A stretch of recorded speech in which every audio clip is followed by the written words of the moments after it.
बहुत ऊंचाई। पक्षी को पंख से वो जितना जितना ऊपर उड़ सकता है वो उड़ लेता है। पक्षी का पंख उसको बहुत ऊंचाइयों तक लेकर जाता है। और यदि अच्छे सच्चे संत का यदि सानिध्य मिल जाए, पहली बात तो संत के पास टिकना बड़ा मुश्किल है अगर सच्चा संत है। जितना वो भजन करता है उतना ही डांटता है, कभी कभी गुस्से में आकर गालियां भी खूब दे देता है। अगर सच्चा है तो उसके पास टिकना मुश्किल है। भजन भी खूब करेगा, अपना काम भी खुद करेगा, और अगर तुमने जरा सा भी गड़बड़ करा तो इतनी गालियां सुना देगा, इतना अपशब्द कह देगा, इतने ताने दे देगा, इतना इतना बोल देगा कि आपका दिल फट जाएगा कि आज के बाद तो मैं गुरुजी तुम्हारे पास आऊंगा ही नहीं। क्योंकि गुरुजी ये चाहते हैं कि तुम मेरे पास मत आओ।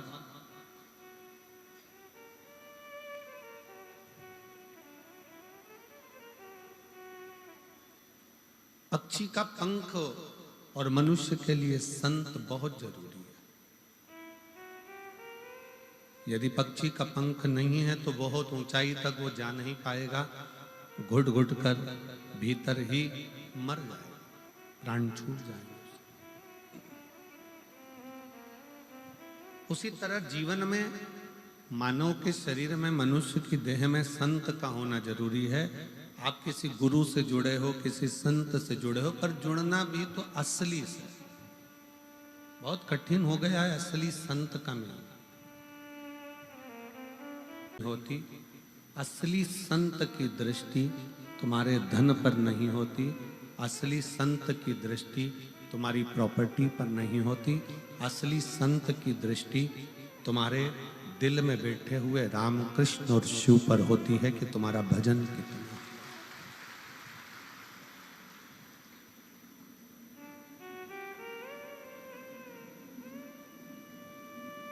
असली संत का एक नियम है समय पर विश्राम करना, समय पर जागना, जागकर अपने भजन में डूबे रहना।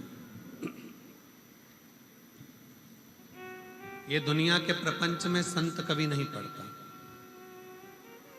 थोड़ी देर यहाँ बैठे, थोड़ी देर वहां बैठे, थोड़ी देर भाग गए, थोड़ी देर उधर आ गए, थोड़ी देर उधर चले। संत का स्वभाव ये नहीं होता। संत अपना डेरा बनाकर जो बैठता है, जपता है। और ये कहां से मिलता है? तो कहा ये शबरी अम्बा का चरित्र देखिए। मातंग बाबा से शबरी जी ने पूछा, क्या मुझे भगवान को पाने के लिए कहां जाना पड़ेगा?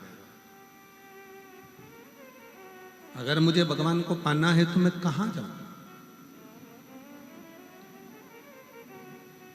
भगवान को पाने के लिए मुझे कहां जाना पड़ेगा? तो मातंग बाबा ने कहा, तुम्हें कहीं नहीं जाना है। एक जगह पर बैठकर जब तुम अपनी तप साधना में डूबे रहोगी, एक जगह पर बैठकर जो तुम भगवान की भक्ति करती रहोगी, एक जगह पर बैठकर तुम भगवान के नाम का जाप करती रहोगी, तो तुम्हें कहीं नहीं जाना पड़ेगा। वो भगवान राम स्वयं तुम्हें ढूंढते हुए तुम्हारे दरवाजे पर आए। इसको केवल शिव महापुराण की कथा मत मानो। जैसे यहाँ पर कथा होती रहती है, भागवत हुई, रामायण हुई, अन्य कथाएं यहाँ चलती रहती है, वो कथा हो सकती है, पर शिव महापुराण की कथा कभी कथा नहीं। शिव महापुराण भले वो पोथी के रूप में दिखती हो, शिव महापुराण भले वो कथा के रूप में रहती हो, पर शिव महापुराण कथा नहीं है। शिव महापुराण अपने भीतर शंकर को उतारने का एक ऐसा रसायन है जो हमारे कानों के माध्यम से हमारे अंदर उतर जाता है और हमारे अंदर विश्वास जागृत होकर एक दिन भोले बाबा हमारा कार्य पूर्ण कर ही देते हैं। ये वो तत्व है।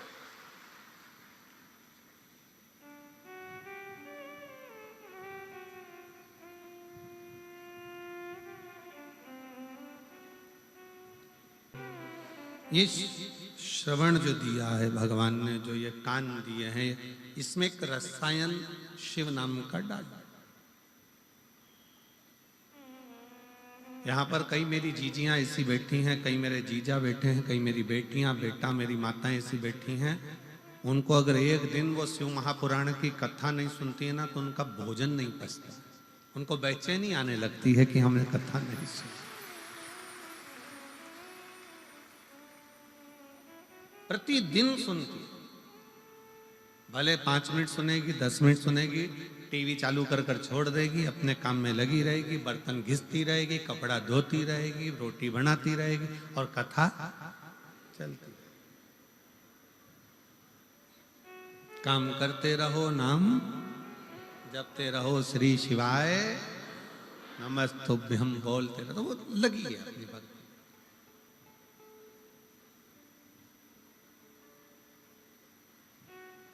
अब तुम एक दिन कथा के बिना नहीं रह पाते, बीच में कथा में 1-2 दिन का गैप हो जाता है तो तुम्हारा दिल नहीं लगता, 4 बार रिमोट लेकर चैनल चेंज कर कर कर देख लेती हो, काय पे आ रहा है वो सीहोर वाला।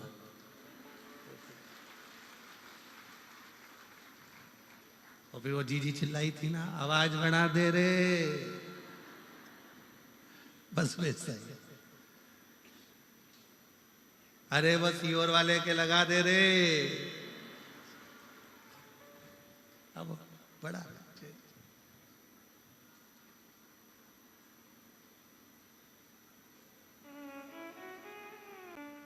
पक्षी के लिए पंख, मनुष्य के लिए सन, दोनों जो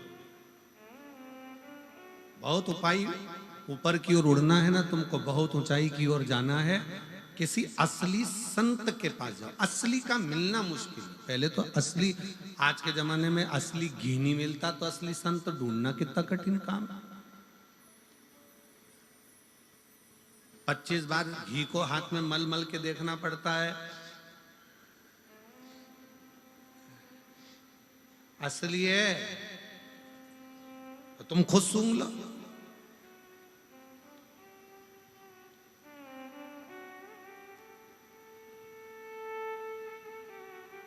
असली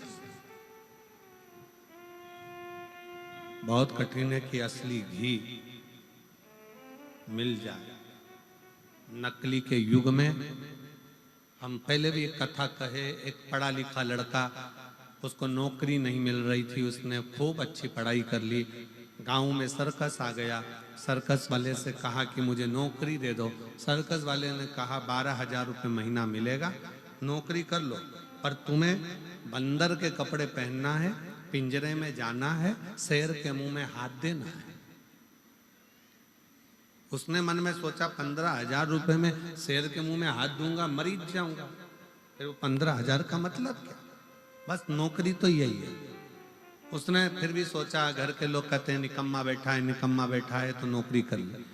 15,000 रुपये महीने में उसने नौकरी करी, सर्कस चालू हुआ, लोग बैठ गए, पिंजरा आया, पिंजरे के अंदर इस बंदर की खाल पिनाकर इसको छोड़ दिया 15,000 रुपये वाले को, और फिर पिंजरा बंद कर दिया। इतनी देर में सामने से उस पिंजरे के अंदर शेर को छोड़ा गया, जो धाड़ता धाड़ता अंदर आया।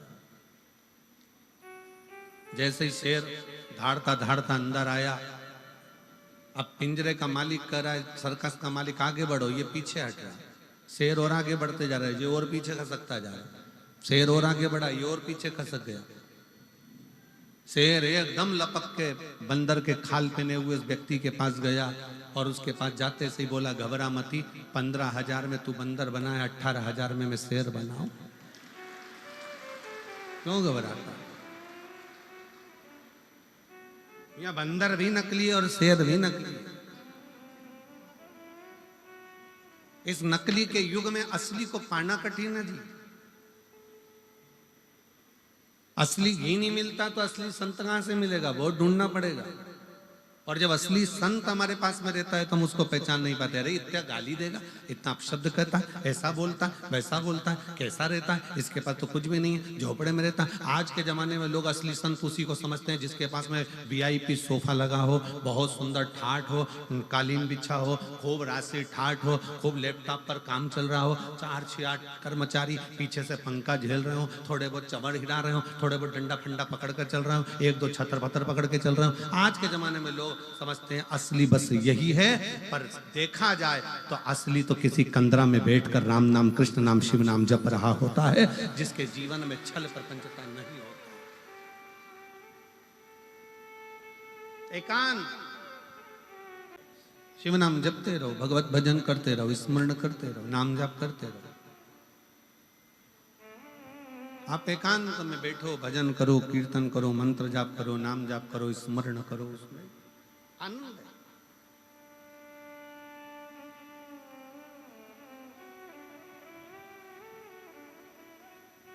आज के जमाने में हमने उसी को मान लिया कि जो बहुत ज्यादा दिखावा करे, बहुत सारा छल करे, बहुत सारा दिखावे में डूबा रहे, हम सोचते हैं ये ओरिजिनल है, ये असली है।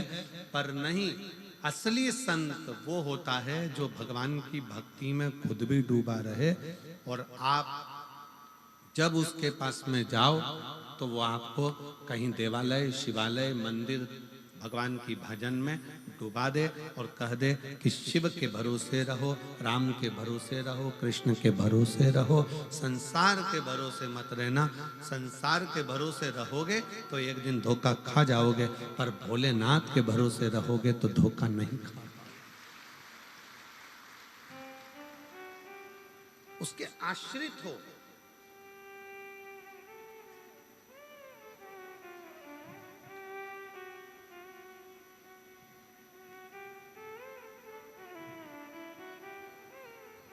कितनी माताएं कल अपने अपने बच्चों को लेकर आई थी, ढेर लगा हुआ था। देखकर हमें इतनी खुशी हुई कि मेरे भोले बाबा ने इनकी गोदी में कम से कम लाल तो दे दिया। यही मेरे बाबा से विनती है। हम फिर कहेंगे, हम अपना कमरा जब छोड़ कर आते हैं बाबा से प्रार्थना कर कर, हमारा जो छोटा शिवलिंग है, शालिग्राम बाबा हैं, लड्डू गोपाल जी हैं, और हमारी जो पाठ पूजन है उसको हम भजन कर कर जब वहां से आते हैं तो बाबा से एक ही बात कहते हैं, बाबा इतनी कृपा करना, किसी पुरुष की जेब खाली ना रहे और किसी स्त्री की गोद खाली ना रहे। ये बड़ा, जिस माँ की गोद, जिस स्त्री की गोद खाली रहती है ना, उसे बहुत सुनना पड़ता है। दो दो लड़कियां हैं, लड़का नहीं है, छोरा नहीं है, 8 साल हो गए, एक बच्चा नहीं है। ऐसे ऐसे शब्द ताने दिए जाते हैं, ये तो बांझ हो गई, ये तो ऐसा हो गया, ये तो वैसा हो गया। 18 साल हो गए, 20 साल हो गए, 15 साल हो गए। बड़ा, जेब में पैसा नहीं रहता तो लोग गिनते नहीं है, इनके पास तो क्या है, चल जाओ उधर, उधर बैठो, चलो, धन नहीं, धन नहीं, जेब में माल। बहुत सुनना पड़ता। और हमारा कुबेरेश्वर बाबा से, तारकेश्वर बाबा से यही निवेदन है कि बाबा जो तेरे दरवाजे पर आए सबकी गोद भर देना और सबकी जेब भर देना, कोई खाली ना जाए, कोई खाली। संत क्या करता है? संत अपने पास से निकालकर तुम्हें नोट की गड्डी कभी नहीं देगा। संत अपने पास से निकालकर नोट की गड्डी कभी नहीं देगा, बल्कि तुम्हारी गड्डी को संत और ले लेगा। पर अपने पास की गड्डी नोट की निकालकर संत नहीं देगा।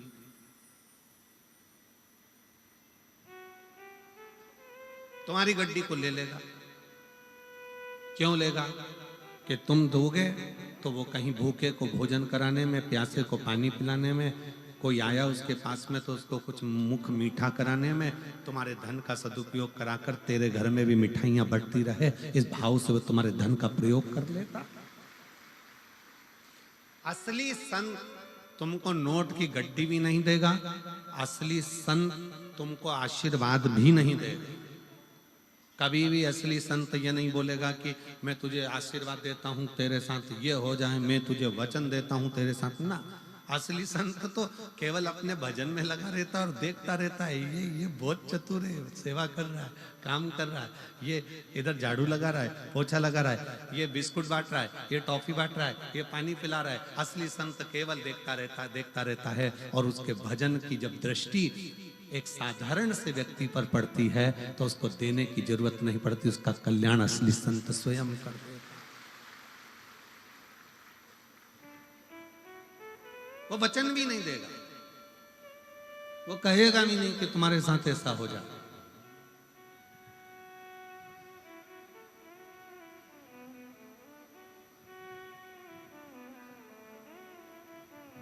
अरे देख लिया संसार हमने, देख लिया सब मतलब के यार हमने, देख लिया झूठे नाते झूठे रिश्ते, झूठे नाते झूठे रिश्ते और झूठा है संसार हमने देख लिया सब मतलब के यार हमने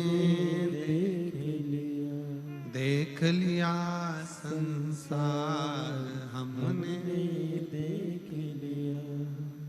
असली संत ना आपको वचन देता है, आशीर्वाद देता है, ना कुछ कहता है।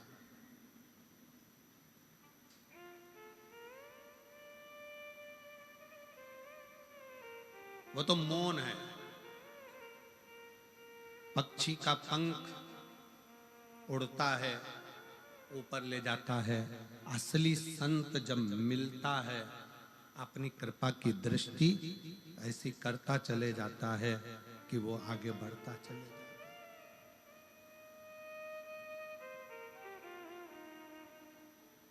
कृपा की दृष्टि, उसको तुम्हारे वैभव से मतलब नहीं है, उसको तुम्हारे धन से मतलब नहीं, उसको तुम्हारी दौलत से मतलब नहीं,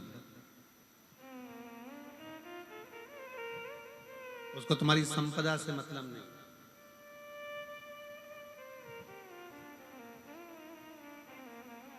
और होगा,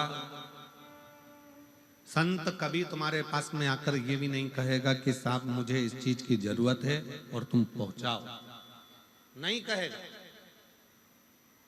वो एक ही बात कहेगा कि तुम अगर किसी भूखे को भोजन करा रहे हो, प्यासे को पानी पिला रहे हो, किसी का मुख शिव महापुराण में अगर झूठा करा रहे हो, तो उसका फल देवाधिदेव महादेव ऐसा देगा कि तुम अगली बार खूब भंडारे चलाओगे। ये शिव की कृपा तुम्हारे ऊपर हो जाए, शंकर की कृपा।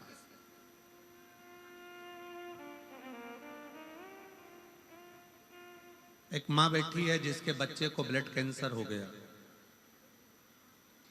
और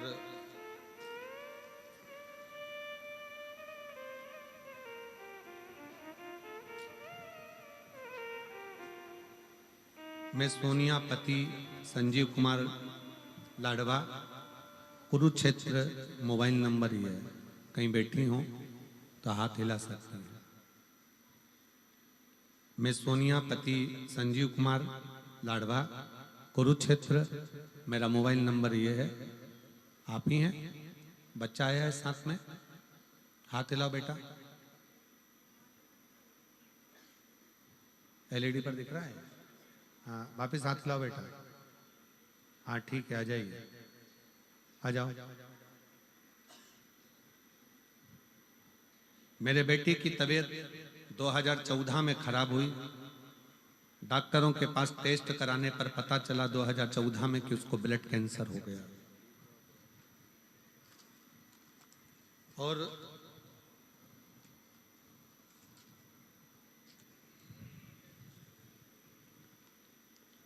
दो 2014 में मेरे बेटे की तबीयत खराब हुई।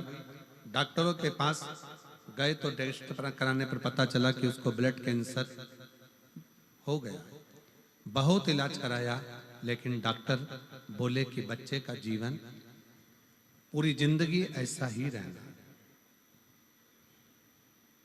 कब है कब नहीं कोई भरोसा नहीं। 2014 से लेकर 2020 तक संकट सा निकलता रहा। 21 में कथा सुनना प्रारंभ करी तो मन में लगा कि अब मेरा बेटा बच सकता है। 21 में कथा सुनकर मालूम पड़ा तो ऐसा लगता है कि अब मेरा बेटा बच सकता है। 2022 से हमने बेटे को बेलपत्र देना, शिवजी पे चढ़ा हुआ जल और बेलपत्र खिलाना प्रारंभ करा। हम लोग रुद्राक्ष महोत्सव में पहुंच गए। दुनिया के लोगों को लगता होगा कि रुद्राक्ष महोत्सव केवल एक उत्सव है। हम फिर निवेदन करेंगे 25 फरवरी से 3 मार्च तक जो सीहोर के आसपास के हैं या आने वाले भक्त हैं, एक बार रुद्राक्ष महोत्सव के उस पावन प्रांगण में बैठकर 1 दिन 2 दिन 5 दिन 7 दिन और कंकर शंकर पूजन जरूर करो। ये जीवन की सार्थक है। हम रुद्राक्ष महोत्सव में पहुंच गए, बाबा से विनय करा, निवेदन कर कर वहां से हम कंकर लेकर आ गए। शिव जी को जल चढ़ाना बेटे ने प्रारंभ करा, रुद्राक्ष का जल देना प्रारंभ करा। जो डॉक्टर कहते थे ये इसका कोई भरोसा नहीं, आज उसकी दवाइयां चलते चलते डॉक्टर दवाइयों के बल पर उसको रखते थे। अब हमने विचार करा कि करें क्या। तब हमने रेवाड़ी में पहुंच गए अपने बच्चों को लेकर और रेवाड़ी की कथा को बच्चे को पूरी श्रवण कराई। वहां की रज, वहां की मिट्टी बेटे के शरीर पर लगाई। लगाकर हम 1.5 महीने के बाद डॉक्टर से जांच कराने के लिए गए तो डॉक्टर ने कहा अब इसको दवाइयों की जरूरत नहीं है, इस बच्चे का पूरा कैंसर समाप्त हो चुका है। इस बच्चे का पूरा कैंसर समाप्त हो चुका है, इसको दवाइयों की जरूरत नहीं है, बस समय समय पर इसका टेस्ट कराते रहना। और हम बाबा को आज यहाँ धन्यवाद देने के लिए आए हैं। एक पत्र और देखिए,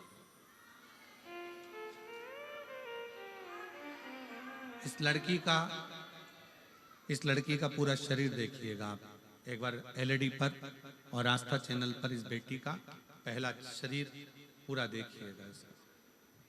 और इस लड़की का पूरा शरीर और जो वो कोमा में पड़ी हुई है वो शरीर का फोटो देखिएगा।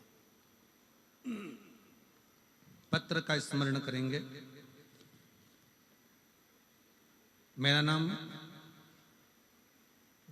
चौहान जनक है, मेरा मोबाइल नंबर ये है। कहीं बैठी हैं जनक जी? जनक चौहान, चौहान जनक कहीं बैठी हो तो हाथ हिलाइए। कहीं बैठी हो एलईडी पर दिखाओ। बच्ची आई है साथ में क्या? बच्ची आई है? आई है तो उसका भी फोटो दिखाओ।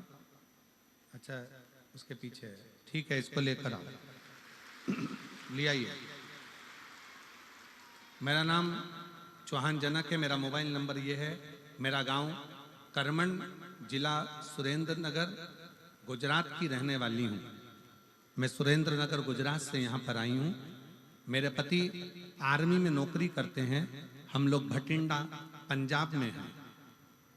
हम सरकारी क्वार्टर में रहते हैं क्योंकि मेरे पति आर्मी में हैं। और मेरी बेटी की उम्र 9 साल है, काव्या की, जिसको एक सीजर बीमारी हो गई, जिस बीमारी के चलते हुए उसका पूरा शरीर बेकार होता चलेगा। डॉक्टर जितनी दवाई देते थे उससे उसका शरीर और बेकार होता चले जाता था। कोमा में पहुंच गई, डॉक्टरों ने इसकी जवाबदारी खत्म कर दी। हम लोग घबरा गए। उसी हॉस्पिटल की एक नर्स ने कहा कि तुम चिंता मत करो, सीहोर वाला महाराज कथा कहता है शिव पुराण की, 1 लोटा जल चढ़ाने का कहता है, जल्दी से जाकर 1 लोटा जल चढ़ाओ, उसका पानी लाकर इसको जरूर दो। हम बेटी को पानी देने लगे। कोमा में पड़ी हुई बेटी पानी कैसे पीती, शरीर पर लगा देते गुरुजी। तब बेटी के शरीर में थोड़ी सी हलचल हुई, वो कोमा से बाहर हुई, उसका शरीर काम करना प्रारंभ करा। अब हम करें तो करें क्या? डॉक्टर ने कहा कि इसके शरीर पर ऐसा ही निशान ऑन रहेंगे, ये शरीर इसका पूरा जल चुका है और शरीर की स्थिति यही है, इसको आप घर ले जाओ। हम बेटी को घर लेकर आ गए। बेटी का शरीर देखकर बड़ा दुख होता था। तब आपकी कथा भटिंडा में होने वाली थी। हमने सोच लिया कि भोले बाबा कृपा करने के लिए सीहोर से यहाँ आ गए, हमारी लड़की को हम कैसे लेकर जाते। भटिंडा की कथा में उसको कथा सुनने के लिए बिठाया। वहां की मिट्टी उसके हृदय से उसके शरीर पर लगाना प्रारंभ करी और 11 दिन के बाद मेरी बेटी का पूरा शरीर वैसा की वैसा ही हो गया जो पहले था, जिसका मैं फोटो लगा रही हूँ। बेटी का दूसरा फोटो जिसको लगाया गया है। शिव शिव है।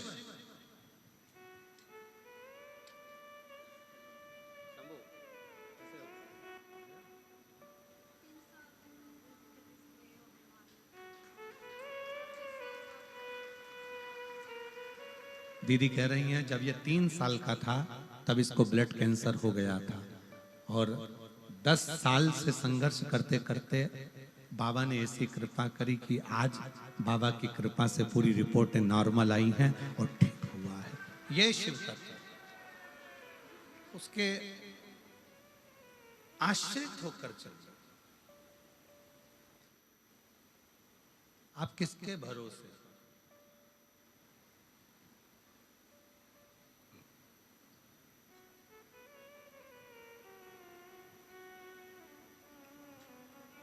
हम तो बाबा के भरोसे चलते हैं, हम तो बाबा के भरोसे चलते हैं।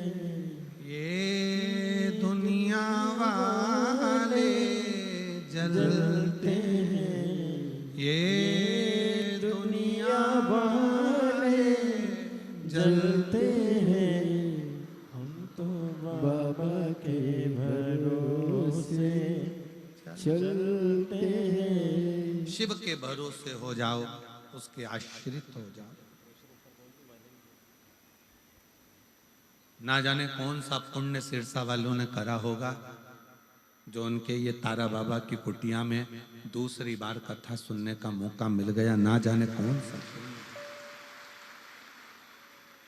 और सिरसा के आसपास के क्षेत्रवासियों से कहूंगा, ये मौका छोड़ना मती। वो कुबेरेश्वर बाबा तारा बाबा की कुटिया में आकर कहीं ना कहीं शिव से शिव का मिलन हो रहा है। जैसे अभी हाल श्री गोपाल जी कांडा जी ने कहा कि हो सीहोर का और सिरसा का कोई ना कोई ऐसा संबंध रहा होगा जो आज यहाँ दर्शन हो रहे हैं। मैं गोपाल जी कांडा जी को बहुत साधुवाद देता हूँ। आपके विचार ना जाने कहाँ से इतने सुंदर आपके भीतर आते हैं कि वास्तवता ना जाने कौन सा ऐसा संबंध रहा।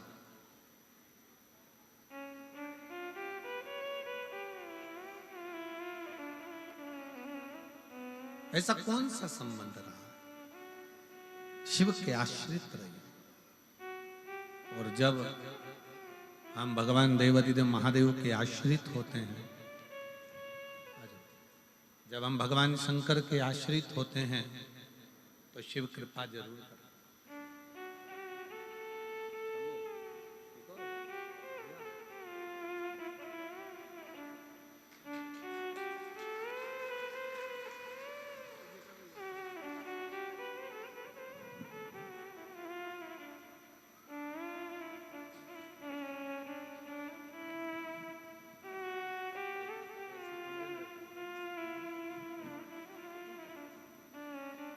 यही वो बेटी है। एक बार जोरदार ताली बजाओ और साधुता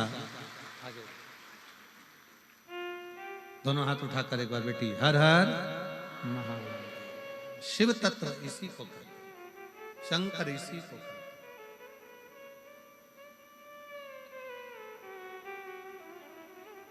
जब सब दूर से हार जाओ, तब एक बार शिव के दरवाजे जरूर जाओ। सीहोर वाले महाराज से, पंडित प्रदीप मिश्रा से आपका कोई संबंध नहीं होना चाहिए। संबंध होना चाहिए देवाधिदेव महादेव से। वो संबंध तुम्हारा जो चलेगा वो जीवन भर चलेगा। हम ना आपका भविष्य बता सकते हैं, ना हम आपका भविष्य बना सकते हैं। भविष्य बनाने की भी जवाबदारी आपकी है और बताने की जवाबदारी भी आपकी है। आप जितना जितना परिश्रम करेंगे, मेहनत करेंगे, संघर्ष करेंगे, उसके साथ जब आप आगे बढ़ेंगे शंकर का नाम लेकर एक लोटा जल चढ़ाते हुए, तो आपको कहीं जाने की जरूरत नहीं पड़ेगी। शिव आपको ढूंढता ढूंढता आपके दरवाजे पर जरूर आएगा। आप उसके आश्रित तो हो।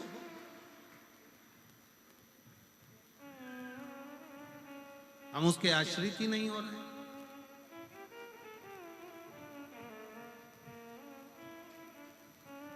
पक्षी का पंख,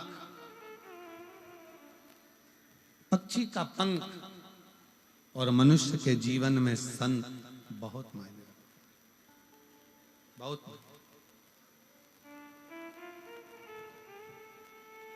पक्षी के पंख ना हो तो वो पक्षी किसी कार्य का नहीं है। वो तकलीफ भोगता रहता है, कष्ट भोगता रहता है, भोगता।